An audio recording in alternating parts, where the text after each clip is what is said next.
우리 하루를 살아가는데 하나님의 은혜가 아니면 살아갈 수 없는 것처럼 보입니다. 지난 수요일 날 오후에 전라남도 광주 직할시에서 큰 사고가 있었잖아요. 이 재개발 사업 부지에서 이 철거 중이었던 5층 건물이 철거를 위에서부터 하고 와야 되는데 밑에서부터 철거하는 바람에 순간적으로 그 건물이 거리로 딱 무너져 가지고 그 옆에 이 버스 정류소에서 정차하고 있었던 시내버스를 덮친 거죠. 그래서 17명이 이제 9명은 돌아가시고 또 나머지 8명은 큰 부상을 당해서 지금 치료를 받고 있는 중에 있습니다. 그 사고를 보면서 어떻게 우리나라에 이런 사고가 있을 수 있을까? 우리나라 정말 안전사고가 없었으면 좋겠다라는 마음이 들었고 또 기도하게 됩니다. 여러분, 하나님께서는요 말씀을 통해서 우리를 인도하시잖아요. 특별히 하나님이 우리에게 주시는 특별 계시를 통해서 인도하실 때가 있는데 그 특별 계시가 뭡니까? 바로 하나님의 말씀 아닙니까? 기록된 말씀, 선포되는 말씀이 바로 하나님의 특별 계시 말씀인데요. 이 특별 계시 말씀을 통해서 인도하실 때도 있지만 또 일반 계시도 있지 않습니까? 여러분, 일반 계시가 뭡니까? 우리가 살아갈 때 보고 있는 어떤 대자연 현상도 일반 계시일 수 있고요. 또 우리가 살아가면서 겪게 되는 여러 가지 사건 사고도 일반 계시일 수 있거든요.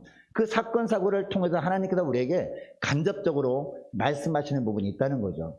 이번에 광주에서 일어난 사건을 통해서 하나님이 어떤 말씀을 하시나 이제 곰곰이 생각해 보게 되었습니다. 그때 하나님께서 깨닫게 하신 부분이 하나님의 은혜가 아니면 살아갈 수 없는 존재가 바로 우리들이라는 거죠. 여러분, 이 사고를 통해서 이 돌아가신 분들 이 사연을 들으면서 그걸 철저히 깨닫게 되었는데, 그때 그 버스를 안 타도 되는데 탔던 분도 계셨고요. 그리고 그 버스를 꼭 타야 되는데 바로 앞전 정거장에서 그 버스를 안 놓치려고 막 달려가는데 버스 문을 닫아버린 바람에 못 탔던 분이 있다는 거죠. 또 어떤 분은 평소에 걸어서 시장을 왔다 갔다 했는데 그날따라 그 버스를 타고 시장 갔다 오다가 이제 그처럼 안타까운 일을 겪었던 그런 사연도 있었습니다.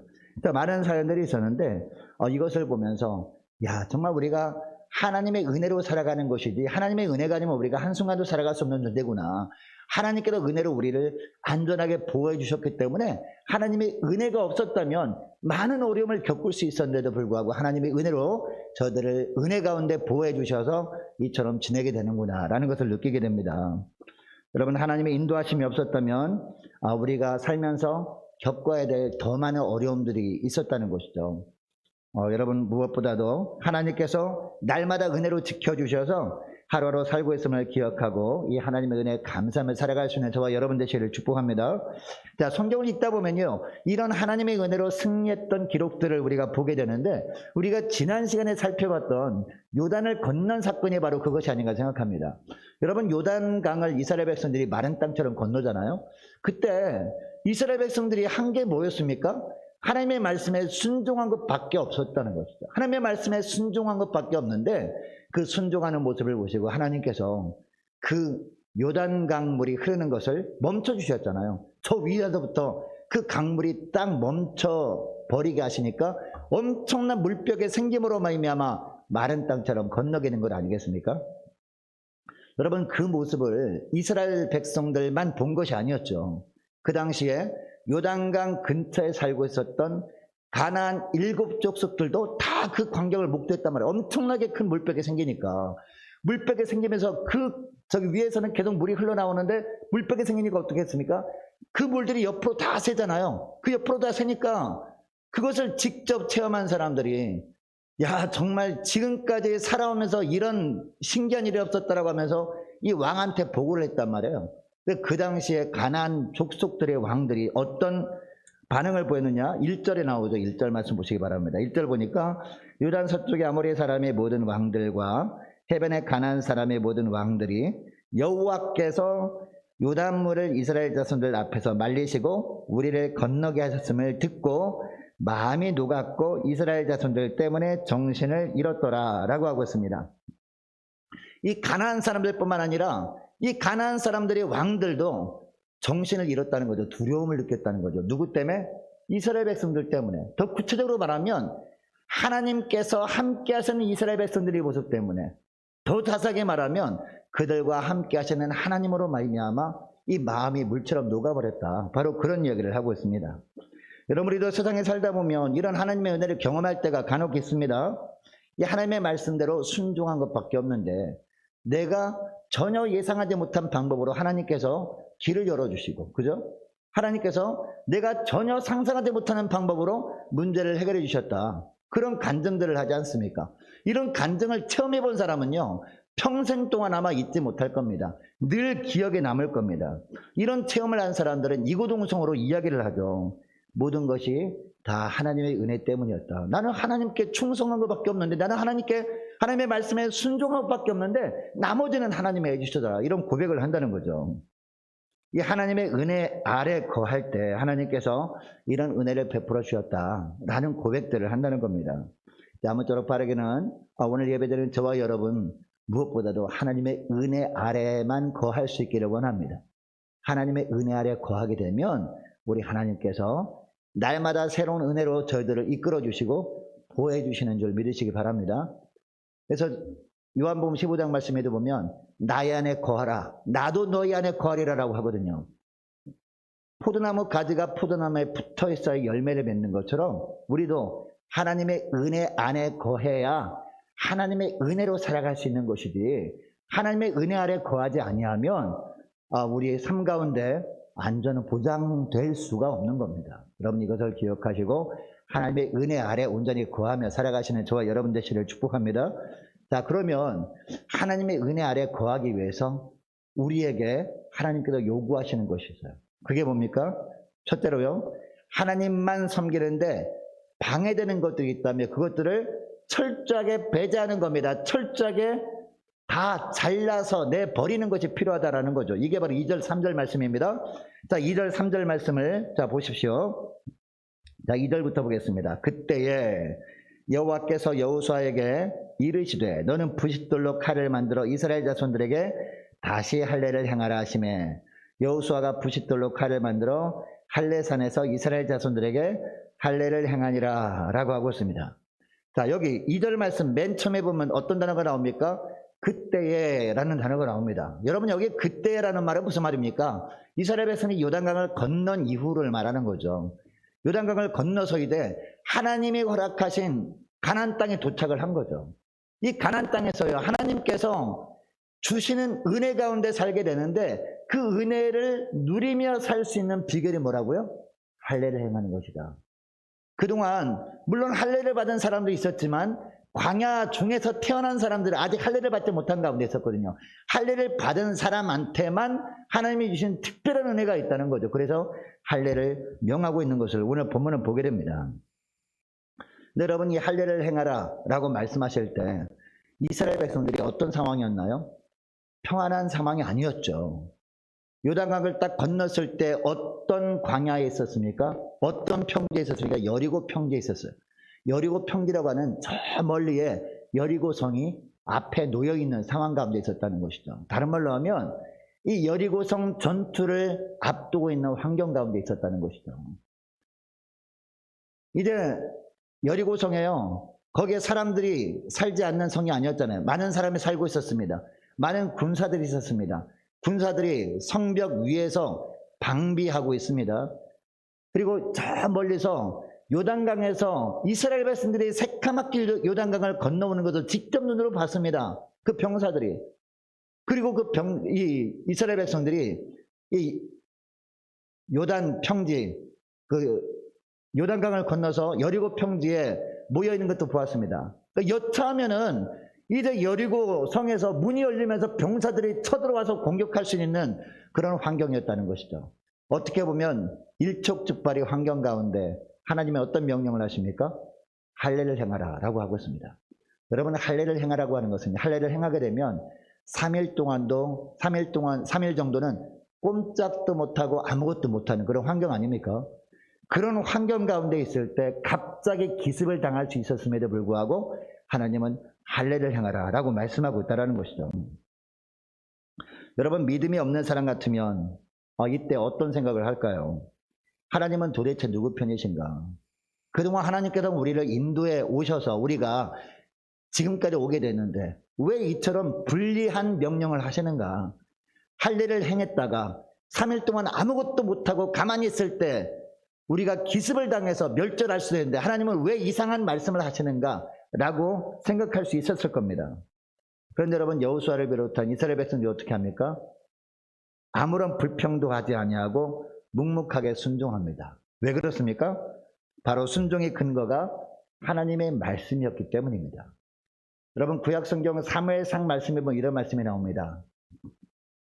순종이 뭐부터 나와요? 제사보다 낫고 라고 하거든요. 순종이 제사보다 낫고 듣는 것이 수양의 기름보다 낫다라는 말씀을 합니다. 여러분, 여기에 순종은 어떤 순종입니까? 내가 볼 때 순종할 만한 그런 말씀이기 때문에 순종하는 것이 아닙니다. 내 느낌과 관계없이, 내 생각과 상관없이 하나님의 말씀이기 때문에 순종하는 겁니다. 이런 순종이 바로 제사보다 낫다. 하나님 보시기에 바로 그런 말씀을 하는 겁니다. 자, 그렇다면 불순종은 어떤 것이라고 합니까? 사신 우상에 절을 하는 것과 똑같은 것이다라고 하거든요. 네. 이 사울 왕한테 한 말씀 아닙니까? 하나님께서 사무엘 선지자를 통해서 사울 왕한테 한 말씀인데, 이 사울 왕은 불순종하잖아요. 여러분, 불순종이 뭔지 아십니까? 불순종? 하나님의 말씀에 그냥 외면하는 것만이 불순종이 아닙니다. 하나님의 말씀이 딱 전해졌을 때, 명령하셨을 때 그 하나님의 명령이 내가 볼 때 순종할 만하면 순종하고, 내가 볼 때 순종하지 않아도 될 것 같으면 순종하지 않는 거, 이겁니다. 하나님의 말씀을 내가 판단하는 것이 바로 불순종이란 말이에요. 이것은 어떤 것이다? 사신 우상에 절하는 것과 똑같다라는 말씀을 합니다. 자, 그런데 오늘 본문의 이스라엘 백성은 어떻게 합니까? 하나님의 말씀에 철저히 순종하고 있는 모습을 보여주고 있습니다. 여러분, 하나님은 오늘날 우리에게도 어떤 결단을 요구하실 때가 있는데, 순종을 요구할 때가 있는데, 우리가 볼 때 전혀 이해하지 않는 그런 명령을 하실 때가 있습니다. 여러분, 이처럼 내가 볼 때 전혀 납득할 수 없어 보이는 그런 명령을 하실 때가 있는 이유가 뭘까요? 믿음의 열매는 바로 순종이기 때문입니다. 하나님은 우리가 믿음이 계속 자라기를 원하잖아요. 믿음이 더 성숙하기를 원하잖아요. 믿음이 자라는데 그 증거가 뭐다? 순종이라는 겁니다. 우리가 볼 때 이해하지 못할 그런 말씀에도 순종하는 것을 보면서 하나님께서는 믿음이 자랐구나 라고 보시기 때문에 간혹 가다가 내가 이해할 수 없는 명령을 하실 때도 있다라는 겁니다. 여러분, 주님은 이 시간 우리에게도 은혜 안에 거하기 위해서 어떻게 하라? 할례를 행하라 라고 말씀하거든요. 근데 여러분, 구약시대 때는 물론 육신의 할례입니다. 근데 신약에 넘어와서 사도 바울을 통해서 하나님은 어떤 할례를 우리에게 명하십니까? 마음의 할례거든요. 육신의 할례는 한 번 함으로 끝납니다. 그러나 마음의 할례는요, 날마다 우리가 기도할 때마다, 우리가 말씀을 읽을 때마다, 우리가 찬양할 때마다, 주님을 우리가 묵상할 때마다 날마다 우리 마음을 돌아보는 거예요. 마음을 돌아보고 오직 하나님만 섬기는데 방해되는 것들이 없는지 돌아보면서 그런 것들이 조금이라도 있다면 어떻게 하는 거예요? 칼로 쳐내서, 성령의 검, 말씀으로 쳐내서 완전히 버려버린 것, 뒤도 돌아보지 않는 것을 말합니다. 여러분, 손에 쟁기를 잡고 뒤를 돌아보는 자는 하나님 나라에 합당하지 않다는 말씀 우리가 잘 합니다. 뒤를 돌아보는 것, 주님 나라에 합당하지 않다는 겁니다. 우리가 마음의 할례, 즉 하나님만 섬기는데 방해되는 것들을 우리가 쳐내고 다 잊어버리고 또 돌아보는 것은요, 하나님 나라에 합당하지 않은 삶이라는 겁니다. 그럼 이것을 기억하고 믿음으로 온전히 순종하는데 방해되는 것들이 있다면 철저하게 쳐내는, 버려버리는 마음의 할례를 행하심으로 말미암아 이 하나님의 은혜 가운데 거할 수 있는 저와 여러분 되시기를 축복합니다. 자, 그리고 두 번째, 이처럼 마음의 할례를 행했다면 그 다음에 두 번째 단계가 뭐냐? 두 번째 단계는 하나님의 은혜의 근거를 잊지 않는 겁니다. 하나님께서 우리에게 은혜 베푸시는 근거가 있거든요. 그 근거가 우리가 하나님께 무엇을 잘했기 때문에 하나님의 은혜를 베풀어 주신 것이 아니거든요. 하나님이 우리에게 은혜 베푸시는 근거가 있단 말이에요. 그 근거를 다시 한번 확인하고 그 근거를 절대 잊으면 안 된다는 거죠. 자, 오늘 본문 보시기 바랍니다. 오늘 본문에 보면 이스라엘 백성들이 하나님의 말씀에 순종해서 할례를 행했습니다. 그 후에 하나님께서는 이번에는 어떤 명령을 하십니까? 할례를 행했다면 그 다음에는 유월절을 행하라 라고 말씀하고 있습니다. 여러분, 유월절이 어떤 날이죠? 유월절, 이스라엘 백성들이 애굽에서 나온 날을 기념하는 날 아닙니까? 출애굽기 12장에 보면 유월절에 대한 기록이 나오잖아요. 유월절에 대한 기록이 나오는데 이때 애굽의 10재앙 중에서 몇 번째 재앙? 마지막 재앙, 장자 재앙입니다. 그죠? 애굽에 살고 있었던 모든 가정의 장자들이 싹 다 죽는 재앙을 하나님이 내리시겠다고 합니다. 죽음의 사자가 싹 지나가는데 죽음의 사자가 지나가는 집마다 전부 다 장자가 갑자기 죽는 거예요. 밤에. 캄캄한 밤에. 그런데 이 죽음의 사자가 지나갈 때 이스라엘 백성들이 가정에 장자가 죽지 않을 수 있는 은혜를 입을 수 있는 비결을 말씀하시죠. 그 비결이 뭡니까? 각 집집마다 어린 양을 잡으라라고 하죠. 어린 양을 잡고 어린 양의 피를 바르라. 어디에? 문설주에. 또 어디에? 임방에. 그러니까 이스라엘 백성들이 집에 들어올 때 어린 양의 피를 통과하지 않고는 그 집에 들어올 수 없는 거예요. 예. 그리고 죽음의 사자가 딱 지나갈 때 이 문설주에 그리고 임방에 어린 양의 피가 발라진 곳은요, 패스하는 거예요. 지나가는 거예요. 그래서 패스오버, 그래가지고 유월절이라고 하는 겁니다. 영어로 하면 패스오버거든요. 여러분, 그 당시에 애굽의 10재앙 중에서 마지막 재앙, 장자재앙이 임했을 때 죽음의 사자가 지나갔습니다. 지나가는 집집마다 곡소리가 들리지 않았겠습니까? 이스라엘 백성은 고센 땅에 살고 있었는데 고센이라는 마을 살고 있었단 말이에요. 근데 그 옆에 마을에는 애굽 사람들이 살고 있었단 말이에요. 근데 애굽 사람 집집마다 막 곡소리가 막 나는 거예요. 한두 집이 아닙니다. 모든 집마다 전부 다 막 곡소리가 나니까 이게 뭔 일인가 봤더니 장자들이 다 죽는 거예요. 여러분, 얼마나 공포가 컸겠습니까? 왜냐하면 그 당시에 장자가 죽는다는 것은요, 집안이 망한다는 뜻이었단 말이에요. 각 집집마다 그런 엄청난 일이 막 벌어지고 있는데 얼마나 두려웠겠습니까? 물론 하나님의 말씀에 순종해서 어린 양을 잡고 어린 양의 피를 바르긴 했지만 또 마음에 염려함이 있지 않았겠습니까? 그런데 밤이 지나갔습니다. 그 공포의 밤이 지나고 아침이 밝아오고 보니까요, 너무나 감사한 겁니다.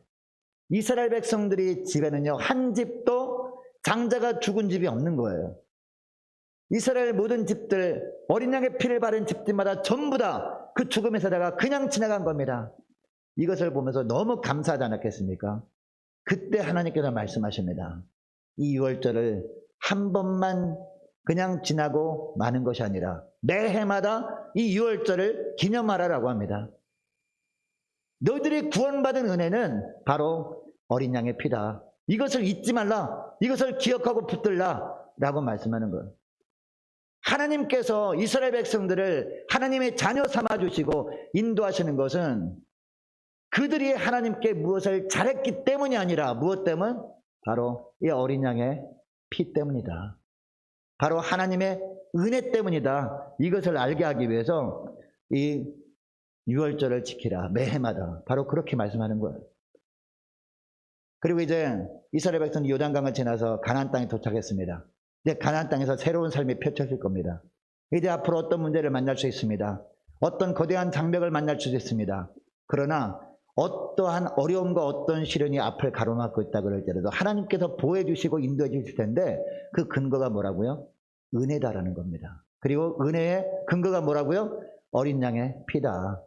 이것을 기억하기 위해서 여러분, 요단강에 딱 도착하는 때가요, 1월입니다. 1월. 그것도 6월절 바로 직전, 며칠 전에 요단강 앞에 딱 이래 도착하게 만들고 요단강을 지나자마자 6월절을 지켜야 되는 날짜 정확하게 딱 시작되게 하는 겁니다. 이 가나안 땅에서 시작이. 하나님의 은혜의 근거를 붙들고 살게 되면 하나님께서 앞으로 가나안 땅에서 누구를 만나든지 어떤 어려움을 만나든지 하나님이 지켜주시고 보호해 주신다. 그 하나님의 은혜 때문에, 어린 양의 보혈의 은혜 때문에 지켜주신다. 이것을 말씀하고 있어요. 여러분, 성경 읽다 보면 6월절에 대한 말씀이 많이 나오거든요. 여러분, 하나님께서 이렇게 자꾸 반복하고 또 반복해서 6월절 예식을 행하라 라고 강조하는 이유가 뭘까요? 이스라엘 백성들이 존재하는 이유가 바로 출애굽 당시처럼 전적인 하나님의 은혜 때문이고 바로 어린 양의 보혈 때문이라는 것을 잊지 않도록 하기 위해서 이렇게 계속해서 반복해서 말씀하고 있는 겁니다.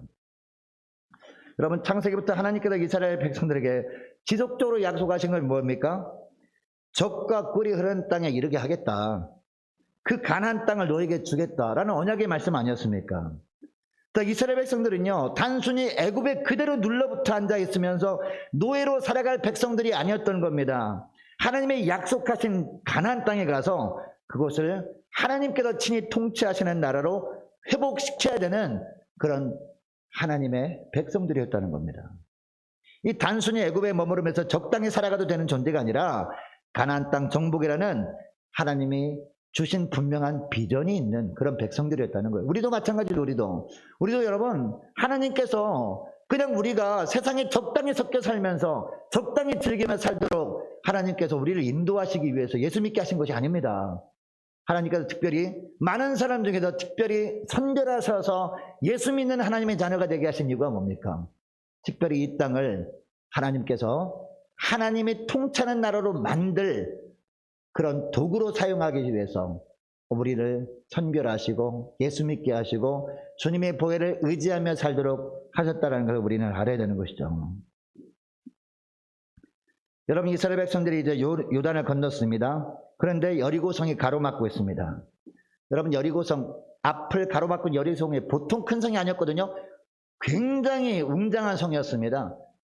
이 가나안 땅 중에서 가장 크고 가장 강해 보이는 성 중에 하나였다는 것이죠.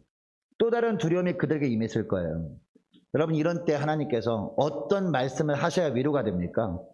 두려워 말라, 놀라지 말라, 이런 말씀을 하셔야 위로가 되지 않겠습니까? 너의 하나님이 됨이라, 내가 너를 도와주겠다, 이런 말씀이 전해져야 이스라엘 백성들에게 위로가 되지 않았겠습니까? 그런데 하나님께서는 그런 말씀을 하지 않으시고 할례를 행하라 라고 하셨죠. 근데 이 말씀에 순종했습니다. 자, 그렇다면은 잘했다, 착하고 충성된 종아라고 해도 되는데, 그러면 얼마나 좋았겠습니까? 그런데 그런 말씀 하지 않으시고 뭐라고 해요? 이번에는 할례를 행했다면 유월절을 행하라 라고 말씀하고 있는 것이죠. 무엇보다 은혜를 기억하는 것이 먼저라는 겁니다.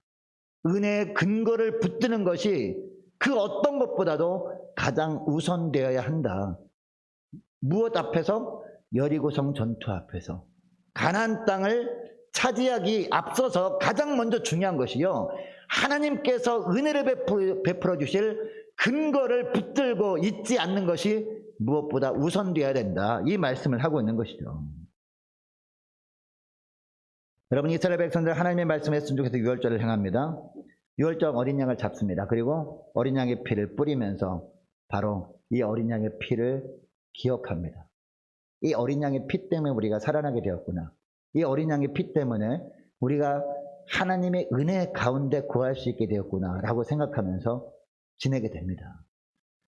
이것 때문에 하나님이 함께 해주셨고, 이것 때문에 하나님이 함께 해주시니까 여리고성 전투도 그냥 이스라엘 백성들은 특별히 애를 쓴 것도 없는데 승리하게 된 것을 우리는 보게 됩니다. 여러분, 고린도전서 5장에 보면 사도 바울이 뭐라고 합니까? 예수 그리스도를 유월절 어린 양이라고 하잖아요. 그리고 예수님이 십자가에 달리신 보혈을 이 어린 양의 피다라고 말씀하고 있습니다. 유월절 어린 양의 피가 예수님이 십자가에 달리신 보혈이라는 겁니다. 자, 그리고 예수님께서 십자가를 지시기 전날 밤에 마가의 다락방에서 성만찬을 행해 주시잖아요. 이때 주님께서 제자들에게 이제 떡을 나눠주면서 뭐라고 합니까? 받아 먹으라, 이것이 내 몸이다 라고 하죠. 그리고 이제 포도주를 이렇게 나눠주면서 돌리시면서 뭐라고 합니까? 이것을 마시라, 이것은 죄사함을 얻게 하려고 많은 사람을 위해서 흘린 내 피다라고 합니다. 여러분, 그러니까 우리가 성만찬을 우리가 행할 때 포도즙을 우리가 받아 먹잖아요. 단순히 그냥 포도즙으로 우리가 받아들이면 안 되는 것이죠. 예수님의 보혈이구나, 유월절 어린 양의 피구나라고 우리가 받아들일 때 그 예수님의 보혈이 우리의 심령 가운데 온전히 새겨지는 겁니다. 단순히 그냥 포도즙이구나 라고 느끼며 우리가 받게 되면요, 단순히 수화됨으로 끝내버리지만 예수님의 보혈로 받을 때, 유월절 어린 양의 피로 받을 때 우리 심령 가운데 새겨지는 겁니다. 예수님의 보혈이, 어린 양의 피가 이렇게 됨으로 말미암아 날마다 우리가 십자가 은혜 가운데, 하나님의 은혜 가운데 지내게 되는 것이죠. 여러분, 그리고 이처럼 하나님의 은혜 가운데 거할 때 하나님께서 더 특별한 은혜를 주시는데, 그게 뭐냐? 하나님의 은혜 가운데 거하고 있다는 증거를 분명하게 보여주신다는 거죠. 우리가 날마다 하나님의 은혜 가운데 살아가고 있는데 잘 느끼지 못할 때가 많잖아요. 하나님이 나를 돌봐주시고 나를 보호해주시고 나를 지켜주시는 것, 그걸 우리가 믿긴 하지만 잘 느끼지 못하잖아요. 그죠? 그걸 느끼는 사람들 막 부러워하잖아요. 막 그 간증하는 사람, 나도 그런 걸 좀 삶 가운데 체험하고 싶다, 그래서 간증하고 싶다라고 생각하는데 잘 느끼지 못하는 사람들이 대부분이란 말이에요. 그러나 하나님께서 하나님의 은혜 가운데 거하고 있다는 분명한 증거를 보여주신다는 거, 오늘 본문에 보니까 이 11절 12절 말씀 보시기 바랍니다. 자, 11절 12절 말씀을 함께 읽습니다. 시작. 6월절 이튿날에 그 땅에 소산물을 먹되 그날에 무교병과 볶은 곡식을 먹었더라. 또 그 땅의 소산물을 먹은 다음 날에 만나가 그쳤으니 이스라엘 사람들이 다시는 만나를 얻지 못하였고 그의 가나안 땅의 소출을 먹었더라. 아멘. 자, 오늘 본문에 보니까 이스라엘 백성들이 비로소 뭘 먹게 돼요? 가나안 땅의 소산물을 먹게 되었다라고 하고 있습니다. 여러분 생각해 보세요. 가나안 땅에 들어와서 농사를 지었나요? 농사를 짓지도 않았는데 가나안 땅의 소산을 먹게 되었습니다. 가나안 땅의 소산을 먹게 되면서 여러분 그 당시에 요단강을 건너와서 이 여리고 평지에 있던 이스라엘 백성들이 느꼈던 게 뭡니까? 야, 하나님께서 우리에게 젖과 꿀이 흐르는 땅을 주신다고 약속하셨는데 이 땅에 와보니까 정말 젖과 꿀이 흐르는 땅 맞구나, 주님의 약속의 말씀은 반드시 이루어지는 말씀이었구나 라는 것을 다시 한번 확인하게 된 거죠. 하나님의 은혜 가운데 거하는 증거를 보면서 하나님께 영광 돌리게 되었다라는 겁니다. 할례를 행하라 라고 했을 때 순종했습니다. 그리고 유월절을 행하라 라고 했을 때 그것도 순종했습니다. 그렇게 순종했더니 이처럼 놀라운 증거를 보여주시더라 라는 겁니다. 여러분 그동안 이스라엘 백성들이 광야 40년 동안 먹었던 게 뭐였죠? 만나와 메추라기잖아요. 그죠? 만나와 메추라기 하나님께서 내려주셔서 먹고 지내게 되었습니다. 근데 여러분 이 만나 메추라기를 먹게 된 그 의미가 무엇이었습니까? 신명기 8장에 보면은 그 만나 메추라기를 먹게 된 이유에 대해서 말씀합니다. 이 의미에 대해서 말씀합니다. 사람이 떡으로만 사는 것이 아니라 하나님의 입에서 나오는 모든 말씀으로 사는 줄을 알게 하려고 이 만나 메추라기를 먹게 했다라고 합니다. 그러면 이 가나안 땅의 소산을 먹은 것은요 무엇을 의미하는 것이냐? 가나안 땅이 하나님의 소유됨이 시작을 의미하는 것이다 라는 거죠. 그동안은 단지 약속밖에 없었잖아요. 젖과 꿀이 흐르는 땅을 주겠다는 하나님의 약속만 있었다는 겁니다. 그러나 이제는 다릅니다. 그 약속이 실제로 이루어지는 증거를 보게 된 겁니다. 어떻게 했을 때? 이 하나님의 은혜 가운데 거했을 때 이런 놀라운 증거를 보게 되었다는 겁니다. 여러분의 삶 가운데도 마찬가지입니다. 하나님이 말씀하시잖아요. 하나님께서 할례를 행하라 라고 하면 할례를 행하는 거예요. 그리고 유월절을 행하라 라고 하면 유월절을 행하는 겁니다. 그러면 날마다 뭘 보게 돼요? 증거를 보게 된다는 겁니다. 그 증거를 보면서 우리 주변 사람들이 우리의 삶 가운데 하나님의 일하심을 보면서 우리와 함께 하시는 하나님 때문에 우리를 두렵게 하는, 우리를 두려워하는 그런 놀라운 역사들이 있게 되어진다는 겁니다. 여러분 이것을 기억하고 무엇보다도 주님께서 하나님의 은혜 가운데 거하기 위해서 할례를 행하라, 특별히 마음의 할례를 행하라 라고 말씀하고 있습니다. 여러분 이것을 기억하시고 하나님만 섬기는 데 방해되는 것들이 무엇인지 우리가 말씀을 읽을 때마다 또 우리가 찬양할 때마다 기도할 때마다 늘 삶을 돌아보고 그런 것들이 있다면 철저하게 내어버리는 이 마음의 할례를 잘 행할 수 있는 저와 여러분 되시기를 축복합니다. 자, 그리고 유월절을 행하라 라고 하셨잖아요. 유월절을 행하라 라고 하는 그 은혜의 근거를 잊지 말고 기억하라. 은혜의 근거가 뭡니까? 유월절 어린 양의 피였잖아요. 또 오늘날은 예수 그리스도의 십자가 보혈을 의미하잖아요. 그것을 위해서 우리 10년 가운데 예수님이 십자가가 세워지는 겁니다. 날마다 십자가를 깊이 묵상함으로 말미암아 그 예수님의 보혈을 잊지 않고 늘 굳게 붙드시는 저와 여러분 되시기를 축복합니다. 이게 유월절을 행하라는 거예요. 이처럼 하나님의 은혜를 거함으로 말미암아 하나님의 은혜 아래 거하고 있다는 증거를 삶 가운데 확실히 하나님께서 보여주시는 그 축복을 풍성히 누리며 살아가시는 한 주간 되시기를 주의 이름으로 축복합니다. 기도하겠습니다. 하나님 아버지 감사합니다. 오늘 말씀을 통해서 저희들이 매 순간순간 하나님의 은혜가 아니면 살아갈 수 없는 존재라는 것을 주님 다시 한번 깨닫게 하심을 감사합니다. 하나님 날마다 하나님의 은혜 아래 거하는 삶이 하나님 보시기에나 누가 보기에나 정말 가장 복된 삶인데, 하나님의 은혜 가운데 거하기 위해서 우리 주님께서 마음의 할례를 행하라 라고 명령하시는 말씀에 순종하여 날마다 마음의 할례를 잘 행하며 살아갈 수 있도록 도우시고, 하나님 또한 유월절을 행하라 라고 하시는 말씀을 통해서 은혜의 근거를 잊지 않고 기억하고 붙들라라고 하신 것을 우리가 알았사오니, 날마다 유월절 어린 양 대신 우리 예수 그리스도의 보혈을 우리가 잊지 않고 늘 기억하고 그 주님의 십자가 보혈의 능력만을 우리가 붙들며 살아갈 때 우리 주님께서 하나님의 은혜 가운데 우리가 거하는 증거를 날마다 삶 가운데 보여주시는 축복을 누리며 살게 하여 주옵소서. 감사드리오며 우리 주 예수님의 이름으로 기도드리옵나이다. 아멘.